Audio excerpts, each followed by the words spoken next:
What's good, y'all? Welcome back to Kid Taj, and today we have another video on the NBA playoffs. Today we're going to be talking about how each team remaining in the NBA playoffs can win their current playoff series. And before you guys tell me, okay, the Utah Jazz, they have no shot. The Toronto Raptors, they have no shot. Even some people saying the Houston Rockets, they have no shot. Everybody has a shot, okay? And I know a lot of people are going to be like, okay, LeBron's not losing in the second round. The Warriors aren't losing in the second round. It's happened before. And look, the fact that there might be a very slim chance of it happening doesn't mean that it can't happen. And there are certainly things you need to do right in order to make those things happen. So yeah, we're going to be talking about each series, how each team could win. Because to me, as the playoffs go on, each series they'll get tighter. The teams will be more evenly matched. And it's going to be more exciting basketball than the first round. I think we all know that and agree on that. If you enjoyed this video, don't forget to leave a like, subscribe if you're new. I really appreciate the support from you guys. And yeah, let's get into this.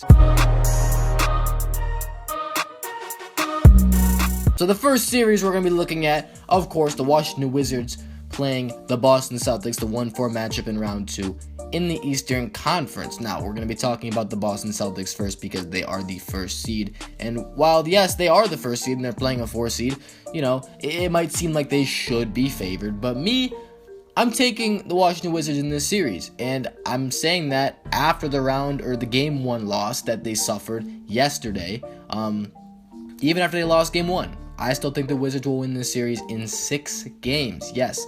And the Boston Celtics, well, we're not going to be talking about why they're going to lose. I'm going to make a case for them winning this series. The Boston Celtics are a team that they need to get support, basically, for the Celtics team to win. You saw what they did last game. And before you say, well, look, they could just do what they did last game every game. No, they can't, because last game they made like 19 three-pointers. They broke a playoff franchise record. You're not going to do that every game. You're not going to hit 19 threes every game. You're not going to shoot over 50% from the three-point line or at 50% from the three-point line every game in this series. They had a lot of cold nights against the Chicago Bulls, and then against the Wizards, they had their hottest night probably ever from that three-point line. And they had Jay Crowder hit 6 3-pointers.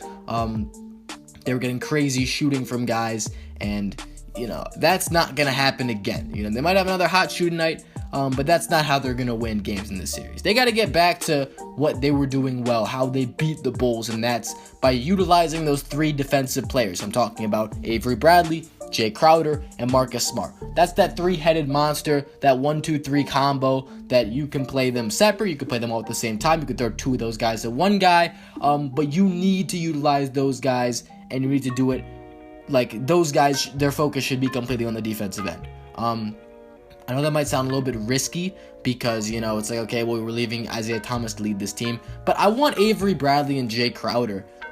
Those guys should be more of shooters, and I think that Avery Bradley is a very capable shooter. Jay Crowder should be, but he struggled in round 1. But I think that you really got to focus the most on that defensive end. You need to throw those guys at John Wall and Bradley Beal, especially because the biggest concern with the Wizards team is obviously that backcourt. They have one of the most lethal combinations in John Wall and Bradley Beal in the NBA. Okay, those 2 guys are ridiculous. They get out in transition. Beal can shoot, Wall can penetrate, and kick. And those 2, they're just a deadly duo. And the way that you slow those guys down is by throwing your best defenders on them. You be physical. You don't let John Wall get in the paint. You don't let Bradley Beal get open shots on the perimeter. You don't let him dictate the flow. John Wall dictate the flow of the game. And you stay on these guys. That's how you're going to beat the Washington Wizards. Now, how they run their offense, Isaiah Thomas has been terrific. He's been absolutely fantastic throughout the playoffs in terms of just scoring the basketball, especially inside. His 3-point shot wasn't very good last round, but he had a great day shooting the ball last game. They're going to need a lot of points out of Isaiah Thomas, and they're going to need him to set guys up. And Al Horford is a guy that's also a key because he had a great game in game 1, nearly a triple-double, something you can't bank on again. But Al Horford needs to be that guy, that second guy that can initiate the offense as a passer, can also space the floor, be good offensively. And also the third thing before I get on to the Wizards is Brad Stevens needs to figure out what lineups he's using, because he's changed it up a lot. He doesn't really know what worked so far. They had Gerald Green in there for a few minutes before pulling him out and putting Amir Johnson in, and he helped a little bit. But what lineup you're going to go with to stop this team? Because you're not going to you can't be just fiddling around the whole time. You got to find something that works and stick to it. I think they should just, I don't know if they should stick to the way they did last game because, the shooting really bailed them out. They still gave up 110 points in that game, so maybe look to finding what I guess, works for that situation. Now, for the Washington Wizards, in order for them to win this series against the Celtics, I just think that we need to see that starting lineup dominate, okay? They did it in the first quarter. They were up a ton, and I was thinking, okay, look, you got these 5 guys who are incredible. You're gonna need these guys to they have one of the best starting lineups in the NBA. They have a better starting lineup than the Boston Celtics do. They got off to a great start last game. That starting lineup put in work. It's when their bench comes in, they're not able to really function as well. They have Brandon Jennings running the point. Their strongest bench players, I would say, Bojan Bogdanovic and Kelly Oubre. And those guys, they're decent at best, but they don't really have a lot of support. Besides that, Brandon Jennings is barely, good enough to play in this playoff setting to me. I don't really think he brings that much to your team in terms of positivity. But that starting lineup is very important for those guys to just play their game, get out in transition, move the ball around, and get your shooters looks. And on the defensive side, you gotta throw everything at Isaiah Thomas and run these guys off the 3-point line. The Boston Celtics are taking more threes than any team in the playoffs so far. These guys are going to kill you from the 3. The way they're going to beat you is from the 3. You got to run them off the line. You got to make them take 2-pointers. And with Isaiah Thomas, I think personally you got to just make him take inside shots because he makes so many shots. But I don't like the fact that you're leaving guys like Bradley and Crowder, and even if you get like Gerald Green in the game, Kelly Olynyk off the bench, those guys are open and they're knocking down their shots. Isaiah Thomas is also knocking down shots. I think at all costs, you got to just run him off the line, okay? You got to make him shoot a high percentage inside and just not get shots outside because that's how the Celtics play. I mean, that's their bread and butter. The 3-point shot is what they do. You got to be able to shut that down. Now, for the next series, and like I said, we're only going to be doing the East today. I'll do the West tomorrow. But the next series, the other series, I should say, Cavs, Raptors. Now, this is one everyone's going to be like, the Raptors are definitely, what am I saying? The Cavs are definitely going to win this. People are thinking. I think that too. I said Cavs in 6 as my prediction. Actually, before the playoffs started, I predicted this series happening, and I said Cavs in 7. But just seeing how things have played out, I'm going to go Cavs in 6. Now, for the Cavs to win this series, it's pretty simple. You need LeBron James to dictate the pace. You need him to be your go-to guy at all times, just like always. I don't think there's any pressure on the Cavs to win this. And you're just going to need your role players to contribute, because what you need against this Raptors team is you need to have a lot of guys hitting shots. Kyrie Irving, his offense is going to be there. Kevin Love, hopefully he gets it going for this team. I don't want the Cavs to win, but he's a guy that they need to get going. They also need, J.R. Smith to shoot well, Channing Frye to shoot well, guys off the bench, Darren Williams and Kyle Korver. Those guys have been hot from 3.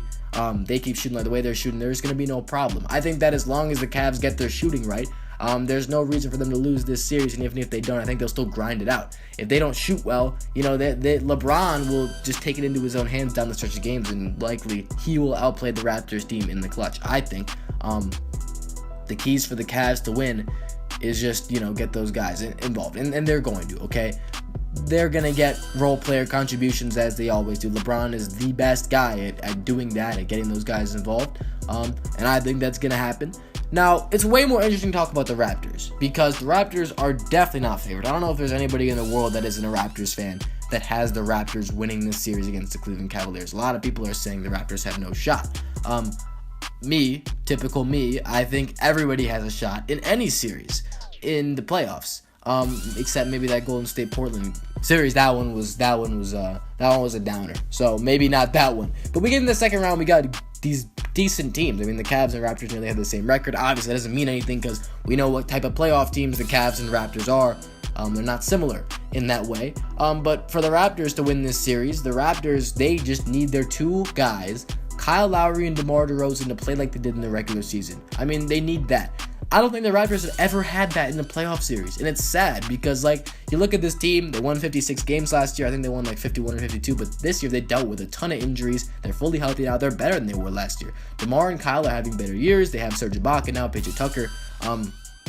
They're a better team now, and they're good. They're really good in the regular season, but it's just it all goes away. They don't play the same like we all liked like to say, the Raptors don't have ball movement. They're like the worst assisting team in the league. And that needs to change. Playoff basketball caters to teams who pass the ball around a lot. If you want to win games, you got to get everybody involved. You can't have a one-man show. Look what happened with the Thunder. Exhibit A, what I was saying way before the playoffs started. Russell Westbrook and the Thunder are not going to win basically at all in the playoffs, and a team like that won't, because they got one guy and a bunch of other dudes just not chipping in anything. If you want to win bad, and that's not a knock on Russell Westbrook, by the way. That's just saying teams that are built that way just don't win in the playoffs.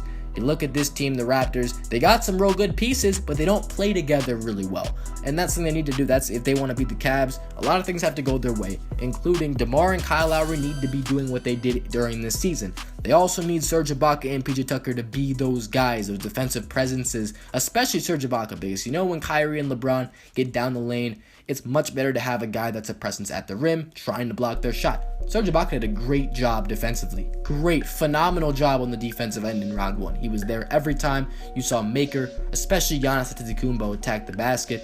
Serge Ibaka was right there waiting for him, and it was not easy at all for anybody to get a shot up over him. Very tough defensive player, and he's going to be ready for LeBron James. PJ Tucker's also a new guy they can throw at LeBron James. Last year, they only had DeMar Carroll. That didn't work out very well. He's not strong enough.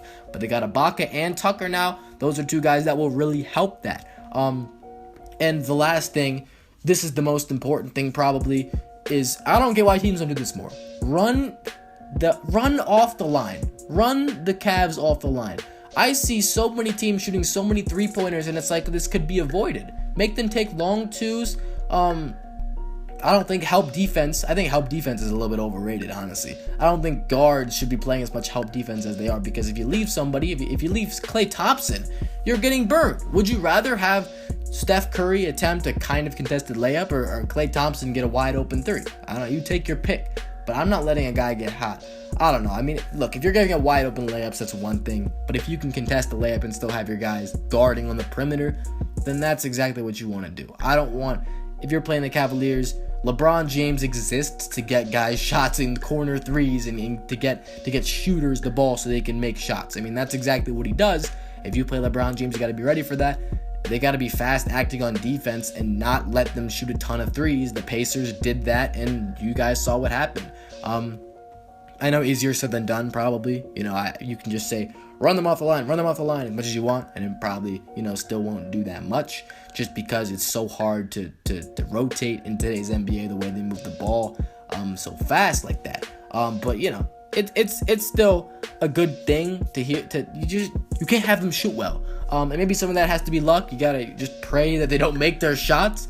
And the Raptors, I would give them like a 10 to 15% chance of winning this series. I'm really low on them winning this series, even though they're a really good team in the regular season. But like playoff Raptors, you really think they can contend with the Cavs? I don't think so, but they can do these things, which they probably won't do. I don't think we'll see DeMar DeRozan and Kyle Lowry combined for 50 a game. It doesn't really seem like that's gonna happen. I mean, the way they've been playing, you really think that's gonna happen? I don't know. That's tough. It must be tough to be a Raptors fan just because of that. Honestly, you just don't get those performances. It's gonna be fun to watch these games. I can't wait. We're gonna have the Western Conference edition tomorrow. That's gonna do it for this video. If you enjoyed it, don't forget to leave a like, comment, and I did down below. Subscribe if you're new, and I'm out. Thanks for watching, y'all. Peace.